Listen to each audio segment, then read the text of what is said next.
Baiklah, para jamaah sekalian, kita mulai latihan sore hari ini. Bismillah. Assalamualaikum warahmatullahi wabarakatuh. Innal hamdalillah nahmaduhu wa nasta'inuhu wa nastaghfiruh wa na'udzu billahi min shururi anfusina wa min sayyiati a'malina. May yahdihillahu fala mudilla lahu wa may yudlil fala hadiya lahu. Wa asyhadu an la ilaha illallah wahdahu la syarika lah wa asyhadu anna Muhammadan 'abduhu wa rasuluh. يا أيها الذين آمنوا اتقوا الله حق تقاته ولا تموتن إلا وأنتم مسلمون. أما بعد، فإن أصدق الحديث كتاب الله وخير الهدي هدي محمد صلى الله عليه وسلم وشر الأمور محدثاتها وكل محدثة بدعة وكل بدعة ضلالة وكل ضلالة في النار. اللهم انفعنا بما علمتنا وعلمنا ما ينفعنا وزدنا علما. اللهم أرنا الحق حقا وارزقنا اتباعه وأرنا الباطل باطلا وارزقنا اجتنابه. رب اشرح لي صدري ويسر لي أمري واحلل عقدة من لساني يفقهوا قولي. Ma'asyiral muslimin, para jamaah sekalian, baik yang hadir langsung di tenda Ramadan atau demikian pula yang mengikuti dari rumah, azanillahu wa iyyakum. Alhamdulillah, segala puji senantiasa kita panjatkan kepada Allah sallallahu alaihi wasallam, senantiasa kita sanjungkan pada Nabi dan Rasul kita Nabi Muhammad sallallahu alaihi wasallam. Alhamdulillah, pada sore hari ini, hari Kamis 8 Ramadan 1444 Hijriah, Allah mempertemukan kita kembali di kajian menjelang berbuka di tenda buka puasa bersama yang diadakan oleh Jamiyatul Da'wah Islamic Center Dammam. Dan alhamdulillah kita pada sore hari ini dalam keadaan sehat walafiat tanpa kurang sedikit pun dari nikmat Allah Subhanahu wa taala. Para jamaah sekalian, azanillahu wa iyyakum. Pada kesempatan kali ini insya Allah kurang lebih 30 menit ke depan kita akan membahas sebuah tema yang sangat penting, yaitu seputar syarat la ilaha illallah. Kalimat la ilaha illallah, kalimat yang tidak asing di telinga kita, kalimat yang sering kita ucapkan, kalimat yang bahkan setiap hari ya kita lafalkan, kalimat yang harus kita ketahui hakikatnya, kalimat yang ternyata seseorang yang mengucapkannya itu tidak akan mendapatkan manfaat dari kalimat tersebut kecuali kalau dia melengkapi atau menyempurnakan beberapa syarat sebagaimana yang insya Allah akan kita sampaikan. Makanya kalimat ini adalah kalimat yang sangat agung. Kalimat la ilaha illallah. Sering kita mendengar ya bahwasanya kalimat ini adalah kalimat apa? Nama lainnya kalimat kalimat tauhid. Ya, disebut juga kalimat apa? Kalimat ikhlas. Disebut juga kalimat apa? Kalimat thayyibah, kalimat yang baik. Disebut juga al-kalim at-thayyib, ya. Al-kalimah at-thayyibah atau al-kalim at-thayyib. Disebut juga sebagai al-qaulu tsabit, ucapan yang kokoh, yang teguh. Juga disebut sebagai al-urwatul wuthqa, merupakan kalimatullahi al-ulya, kalimat Allah yang mulia, yang tinggi. Dan nama-nama yang lainnya. La ilaha illallah, para jamaah sekalian azanillahu wa iyyakum. Ya, banyak dari kaum muslimin yang kurang perhatian dengan hakikat ataupun makna dari kalimat la ilaha illallah. Padahal ketika keliru dalam memahami kemudian menyebabkan keliru dalam praktek, ini bisa berbahaya, menjadikan ya, amal ibadah seseorang bisa tidak diterima oleh Allah Subhanahu wa taala. Makanya sebelum kita membahas syarat kalimat la ilaha illallah ini, kita akan sampaikan terlebih dahulu ya dua poin penting. Yang pertama adalah makna dari la ilaha illallah. La ilaha illallah Maknanya yang disampaikan oleh para ulama adalah la ma'buda bihaqqin illallah. Artinya tiada sesembahan yang hak, tiada sesembahan yang benar kecuali Allah Subhanahu wa taala semata. Ini kalimat yang kita ucapkan dengan lisan yang harus kita amalkan dengan anggota badan. Ya, ini hakikat mana kalimat la ilaha illallah. Tiada sesembahan yang hak kecuali hanya Allah. Karena hakikatnya kalau kita perhatikan di atas muka bumi ini banyak sesembahan dari selain Allah, tapi semuanya adalah apa? Batil. Adapun yang hak hanya Allah Subhanahu wa taala semata. Ada orang yang menyembah malaikat, ada orang yang menyembah para nabi, ada yang orang yang menyembah para wali, ada yang menyembah ahli kubur, ada yang menyembah batu, ada yang menyembah matahari, ada yang menyembah jin, yang menyembah syaitan, ada yang menyembah apa lagi? Pohon dan lain sebagainya. Ya, tapi semua sesembahan tersebut adalah batil, ya, adalah batil. Adapun yang hak hanya Allah Subhanahu wa taala. Makanya para jamaah azanillahu wa iyyakum, ulama kemudian menyebutkan dari kata-kata la ilaha illallah ini yang artinya la ma'budu bihaqqin illallah itu terdapat padanya dua rukun. Ya, dua rukun kalimat la ilaha illallah. Yang pertama, rukun pertama adalah la ilaha. Ya, ada rukun yang kedua illallah. Apa arti la ilaha? Tiada sesembahan yang hak. Jadi ini menafikan atau meniadakan seluruh sesembahan, ya, bahwasanya tiada sesembahan yang hak, ya. Segala beribadah kepada selain Allah ditiadakan, ya, sehingga tidak ada satu makhluk pun yang berhak untuk diibadahi. Coba kita perhatikan siapa dari makhluk-makhluk dia yang paling mulia, yang paling agung, yang diibadahi dari selain Allah. Ya, tetap setinggi apapun kedudukan mereka, tidak berhak untuk ditujukan padanya ibadah kepada mereka. Ya, entah ketika ada orang yang beribadah pada Nabi Isa, ada orang yang beribadah pada Nabi Adam, ada orang yang beribadah kepada Nabi Muhammad SAW, atau ada yang beribadah kepada nabi-nabi selainnya, atau kepada para malaikat. Ya, tetap saja mereka meskipun Nabi adalah ya Nabi yang paling mulia atau malaikat yang paling mulia, tetap tidak berhak untuk diibadahi. La ilaha. Ini menafikan seluruh peribadatan dari selain Allah. Dia adalah sembahan yang hak. Ya. Kemudian rukun yang keduanya adalah illallah. Illallah artinya kecuali Allah. Ya berarti ini berisi penetapan bahwa peribadatan hanya kepada Allah semata. Ya. Dialah satu-satunya Tuhan atau satu-satunya sesembahan yang berhak diibadahi dengan benar. Ya, hanya Allah semata.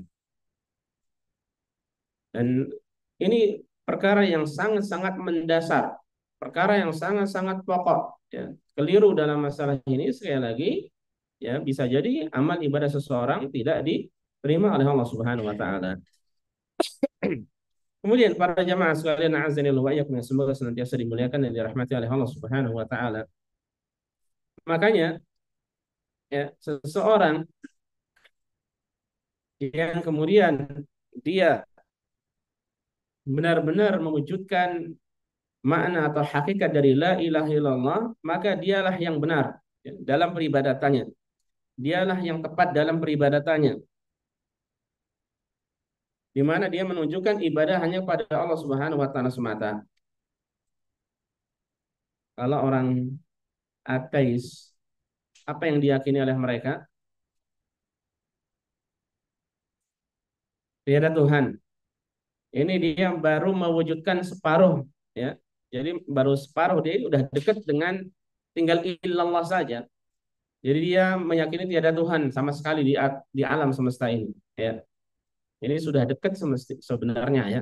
Tinggal dia mengatakan apa? Illallah. Kecuali Allah semata, maka dia menjadi muslim. Ya. Dan tentu saja perlu membaca kalimat syahadat dan perlu meyakininya, yang kemudian perlu mempelajari lebih dalam. Ya. Nah, ini para jamaah sekalian, dua rukun la ilaha illallah. Ya. Makna dan dua rukun la ilaha illallah. Kemudian kita masuk pada pembahasan inti, yaitu berkaitan dengan masalah syarat la ilaha illallah. Ya. Kalimat tauhid ini sebagaimana sudah disampaikan tadi tidak akan bermanfaat bagi orang yang mengucapkannya kecuali kalau dia melengkapi atau menyempurnakan syarat-syaratnya. Karena di zaman Rasulullah SAW atau demikian pula di zaman kita banyak orang yang mengucapkan kalimat la ilaha illallah. Di zaman Rasul yang mengucapkan la ilaha illallah siapa di antaranya? Orang-orang munafik. Mereka mengucapkan secara lahir, secara zahirnya mengucapkan la ilaha illallah. Tapi ternyata mereka fidar kil asfali minan nar. Mereka di kerak neraka. Mengapa? Karena mereka tidak mengimaninya, tidak mengamalkan syaratnya. Atau demikian pula ulama mengatakan hatta orang-orang Yahudi pun mengucapkan la ilaha illallah. Ya. Tapi ternyata kalimat tersebut tidak bermanfaat bagi mereka karena mereka tidak mengimaninya. Atau demikian pula ketika ada orang-orang yang dari para penyembah kubur, orang-orang yang beribadah kepada wali, orang-orang yang beribadah kepada batu, beribadah kepada pohon, beribadah pada sesembahan-sesembahan selain Allah. Ya ketika mengucapkan dengan lisan tapi tidak mengamalkan konsekuensi dari kalimat ini, ya lisannya mengucapkan la ilaha illallah digunakan untuk berzikir dan sebagainya, ya. Tapi perbuatan mereka berseberangan 180 derajat, ya. Atau demikian pula ada kekeliruan dalam masalah akidah, ya maka kalimat ini tidak akan bermanfaat bagi mereka. Ya. Makanya syarat-syaratnya ini harus dipenuhi. Nah, di sini kita belajar ya, semoga dengan harapan kita bisa menyempurnakan dan semoga kalimat ini benar-benar bermanfaat bagi kita. Ini menunjukkan para jamaah sekalian pentingnya bagi kita untuk belajar dan terus belajar. Adapun syaratnya, para ulama menyebutkan sebagian ada yang mengatakan syarat dari la ilaha illallah ini ada 7. Sebagian mengatakan ada 8. Nanti insya Allah kita rinci satu persatu.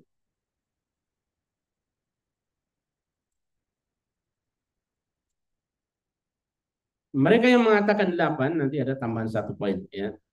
Dan syaratnya adalah ya sebagian mereka mengatakan, sebagian ulama mengatakan dalam 2 bait syair ilmun yaqinun wa ikhlasun wa sidquka ma'habbatin wa qiyadin wal qabuli laha wa zidata minha al kufranu minka bima siwal ilahi minal andadi qatuliha.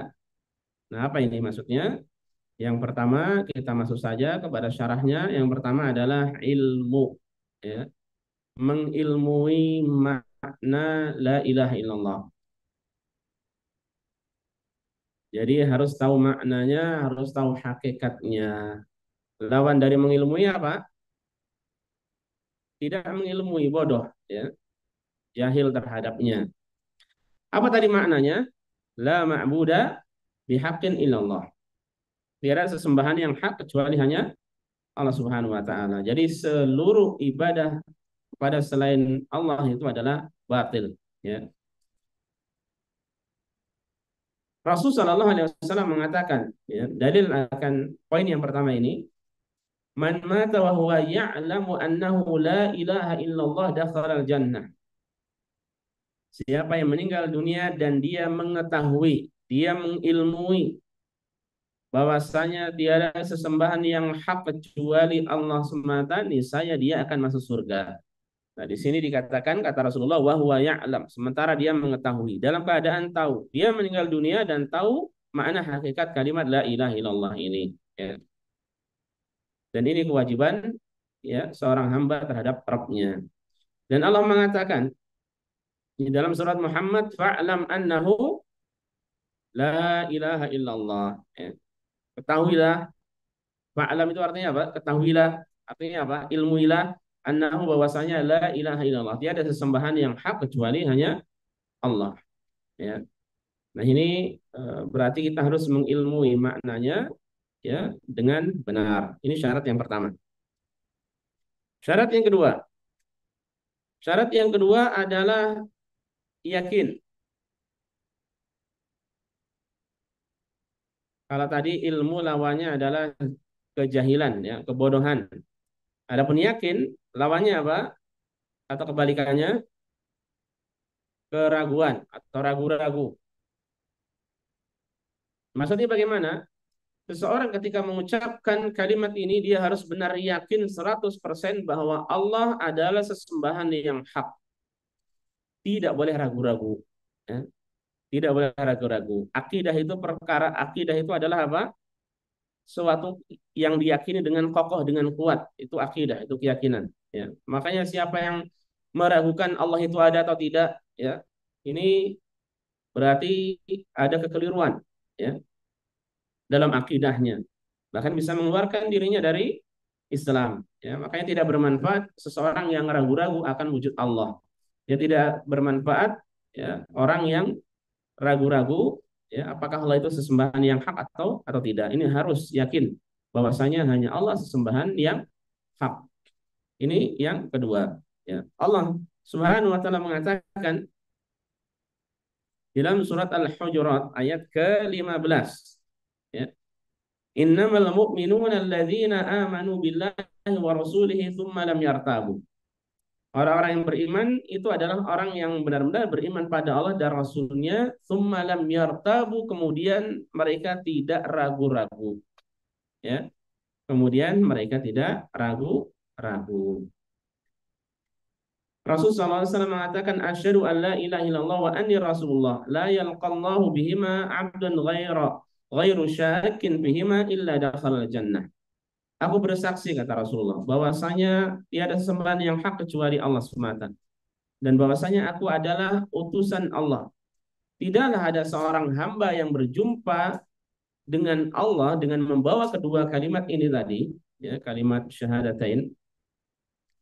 Dia dalam keadaan tidak ragu-ragu terhadap keduanya, melainkan dia akan masuk surga. Ya. Jadi maksud dari tidak ragu-ragu berarti ya yakin, harus yakin ketika mengucapkan kalimat ini. Nah, ini syarat yang kedua, ya. Jadi kita harus benar-benar yakin Allah sesembahan yang hak, ya. Dan makanya keyakinan itu termasuk ibadah hati yang begitu tinggi. Kemudian syarat yang ketiga. Syarat yang ketiga adalah qabul atau menerima. Al-qabul atau menerima. Kita sering mendengar ijab qabul kan? Ya, qabul maksudnya menerima, ya. Menerima lawannya atau kebalikannya adalah rad atau menolak, ya. Nah, kita harus menerima. Apa maksud dari menerima di sini? Ya, kita harus maksud dari menerima di sini adalah dia atau kita harus menerima apa yang harus menerima kalimat ini dengan hati dan lisan. Ya, kita harus menerima, harus ridha dengan hati dan lisan kita, ya, terhadap kalimat tersebut. Apa konsekuensinya? Apa yang ditujukan? Maka kita harus menerimanya. Ya.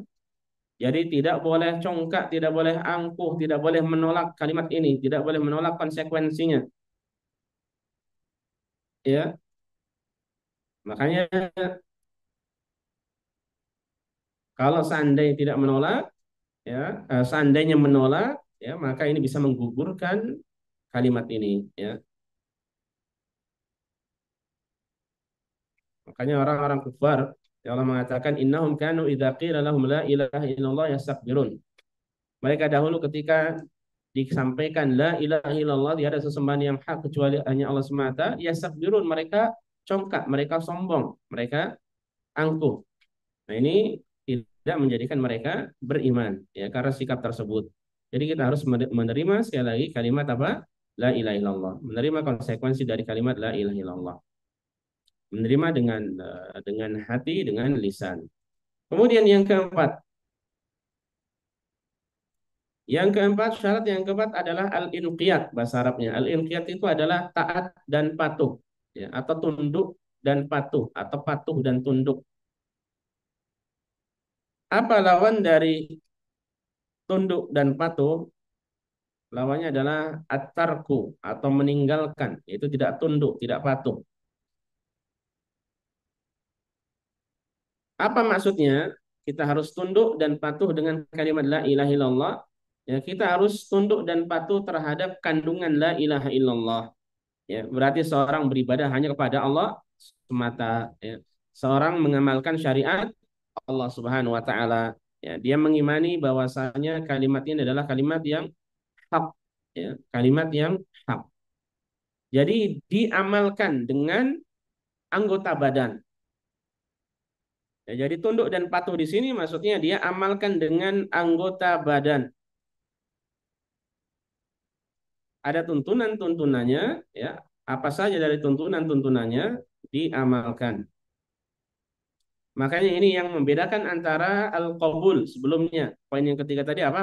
Menerima. Poin yang keempat di sini tunduk dan patuh. Ya. Kalau al-qabul itu dengan lisan dan hati. Adapun kalau adapun poin keempat ini tunduk dan patuh ini artinya yaitu dengan anggota badan. Ya. Jadi dia benar-benar tunduk dan patuh berserah diri pada Allah Subhanahu Wa Taala. Ya. Dan banyak ayat-ayat yang menjelaskan ya tentang masalah tunduk patuh berserah diri pada Allah ya. Di antara perintah Allah wa anibu ila rabbikum wa aslimu lahu ya, dan hendaklah kalian kembali kepada Allah dan berserah dirilah padanya, berserah diri dengan tunduk dengan patuh ya, dengan mengamalkan syariat Allah Subhanahu wa taala. Poin berapa itu? Empat. Poin yang kelima. Syarat yang kelima adalah jujur. Lawan dari jujur apa? Dusta. Ya. Jadi orang yang mengucapkan kalimat ini, dia harus jujur dari dalam hatinya. Ya. Dan seorang jujur itu ketika ucapan sesuai dengan perbuatan, perbuatan sesuai dengan ucapan. Jadi hatinya sesuai dengan lisannya, lisannya sesuai dengan apa yang ada di dalam hatinya.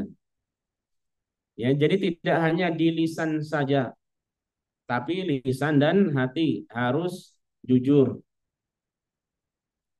Kalimat la ilaha illallah ketika disampaikan dengan jujur, ya, tidak ada dusta, maka ini akan bermanfaat bagi seorang hamba. Ya. Makanya Rasulullah SAW mengatakan, "Ma min ahadin yashhadu an la ilaha illallah sidqan min qalbihi illa harramahu Allahu 'alan nar." Tidaklah ada seorang yang bersaksi bahwasanya tiada sesembahan yang hak kecuali Allah ya dengan jujur ya. Ia mengucapkan dengan penuh kejujuran, ketulusan dari dalam hatinya, melainkan Allah akan mengharamkan hamba tersebut ya, mengharamkan neraka atas hamba tersebut. Maksudnya Allah akan melindungi dirinya dari api neraka. Dia tidak akan dimasukkan dalam neraka dan akan dimasukkan ke dalam surga ya. Jadi kita mengucapkan kalimat ini dengan jujur, ya. Secara hati kita terima, ya. Secara lisan juga kita terima, ya. Tidak ada kedustaan, ya. Tidak ada kedustaan dalam mengucapkan kalimat ini. Ya. Itu poin yang kelima. Poin yang keenam para jamaah sekalian azanillahu wa iyyakum. Poin yang keenam adalah ikhlas. Ya, dalam mengucapkan kalimat ini seorang harus ikhlas. Lawan dari ikhlas apa? Kebalikan dari ikhlas syirik ya. Kebalikan dari ikhlas ya, ria atau syirik. Jadi maksudnya apa? Maksudnya seorang mengucapkan la ilaha illallah, dia itu harus mengikhlaskan niat ya, mengikhlaskan niat dalam segala peribadatan yang ditujukan pada Allah Subhanahu wa taala. Ya, dia harus lillahi taala dalam beramal, dalam beribadah. Apa saja dari ibadah yang ditujukan pada Allah Subhanahu wa taala. Siapa yang memalingkan kepada selain Allah, itulah yang disebut dengan kesyirikan. Baik ibadah itu ditujukan kepada dia mungkin nadar atau berdoa memohon kepada seorang nabi, seorang wali, pada ahli kubur, kepada apa lagi yang nunggu di daerah ini, rawa ini, ya, yang menunggu penunggu pohon itu, penunggu rumah tua ini, ya, penunggu keramat itu, ya. Intinya ketika ada ibadah ditujukan pada selain Allah, ya, maka itulah hakikat dari kesyirikan, ya.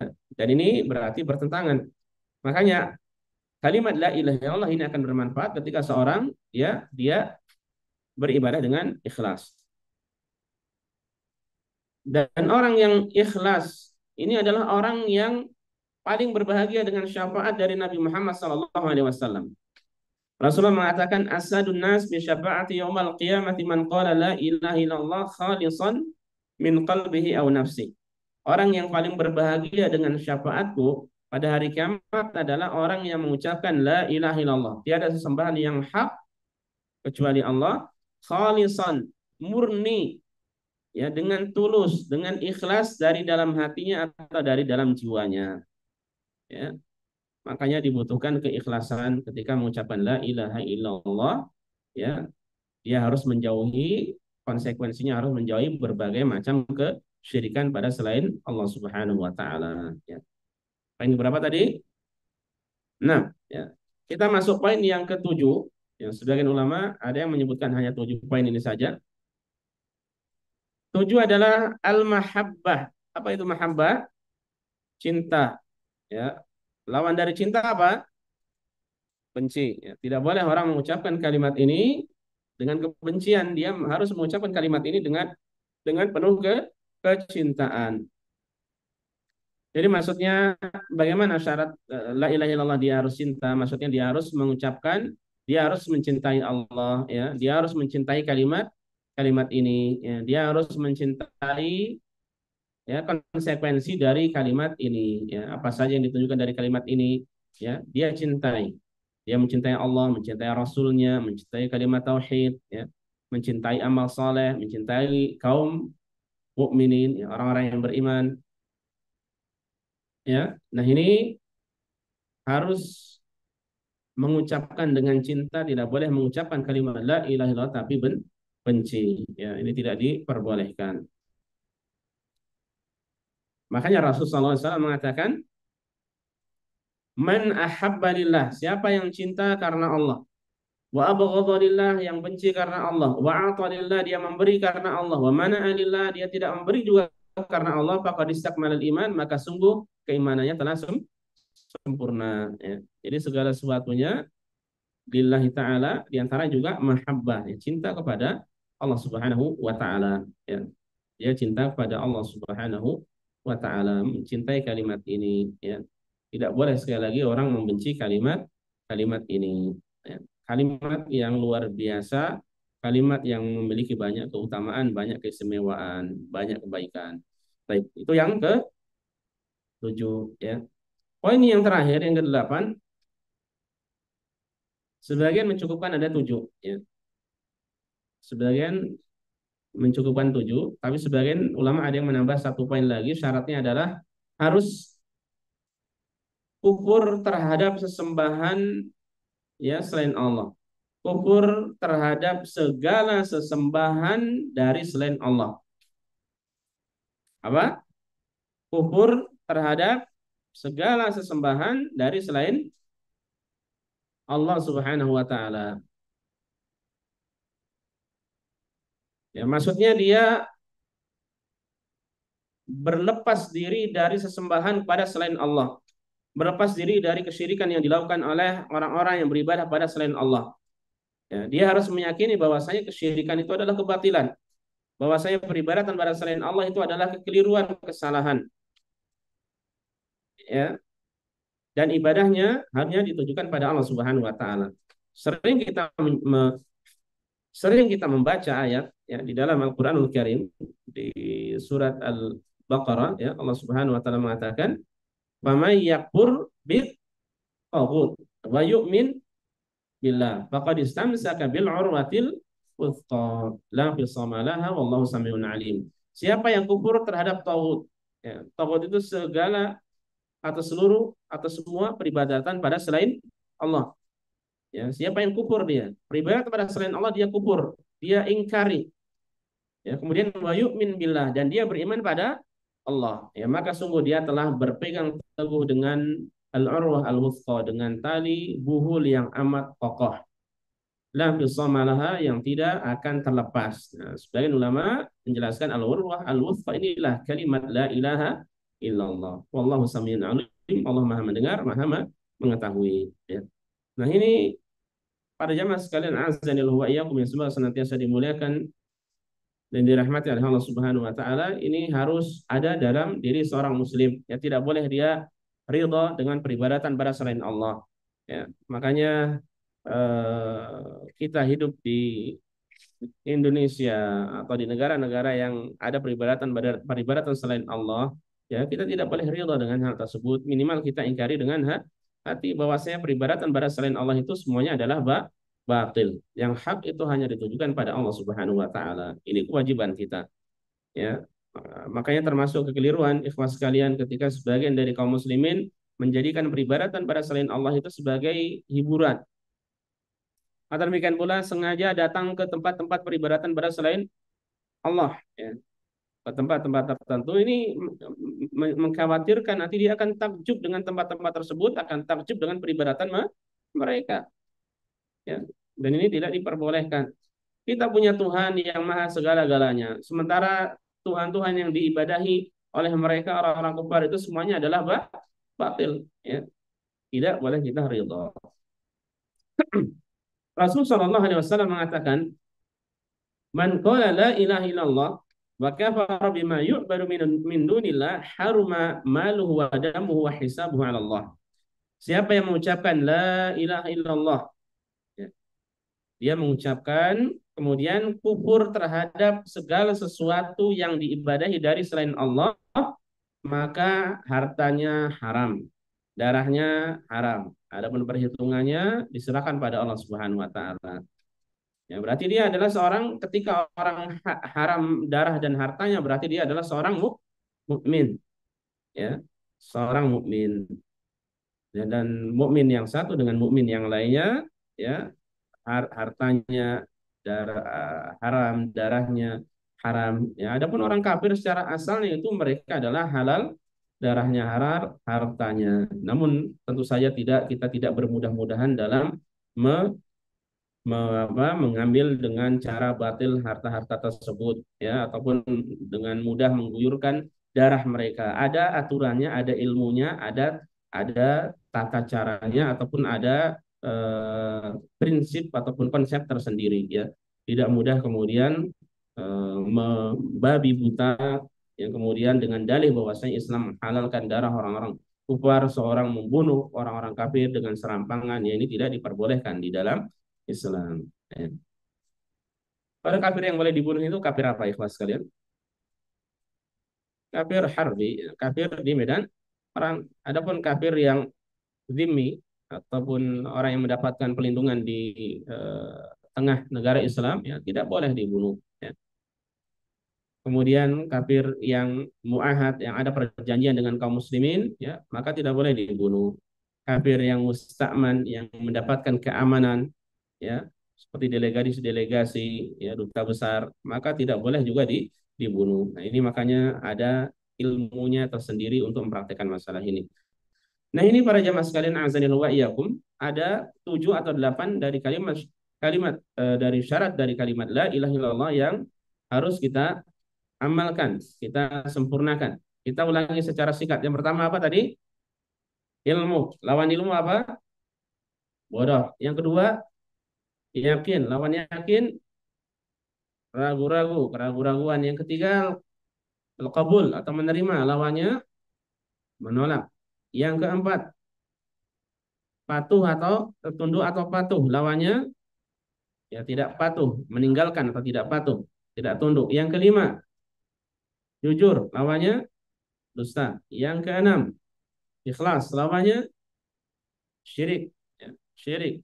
Yang ketujuh, cinta. Lawannya, benci. Dan yang terakhir, kufur terhadap segala sembahan dari selain Allah Subhanahu wa taala. Ikhwas sekalian, para jamaah sekalian, baik yang hadir atau demikian boleh yang mengikuti dari rumah, permasalahan seperti ini perlu kita ulang-ulang terus, ya, perlu kita ulang-ulang terus. Dan alhamdulillah kalau kita baca ataupun cari artikel-artikel masalah ini banyak sudah bertebaran di internet ya. Kita terus saja syarat kalimat la ilaha illallah ya, kemudian perlu kita pelajari, kita dalami supaya kita tahu ilmu yang sesungguhnya. Masalah akidah ini, masalah tauhid ini berkaitan dengan masalah la ilaha illallah yang banyak dari kaum muslimin kurang memahaminya. Kita mohon pada Allah Subhanahu wa taala semoga Allah senantiasa membimbing kita di atas ilmu ya, semoga Allah Subhanahu wa taala terus menjaga kita di atas petunjuk, dan semoga Allah Subhanahu wa taala terus memudahkan kita untuk menuntut ilmu dan mengamalkannya sebagaimana kita mohon pada Allah semoga Allah memberikan istiqomah pada kita di atas kebaikan hingga akhir wafat ya, hingga akhir kehidupan kita. Allahumma amin. Ini saja para jamaah yang bisa kita sampaikan pada kesempatan kali ini. Semoga bermanfaat bagi kita semuanya. Ya, masih ada kurang lebih 2 menit ya, menjelang berbuka. Wassalamualaikum warahmatullahi wabarakatuh.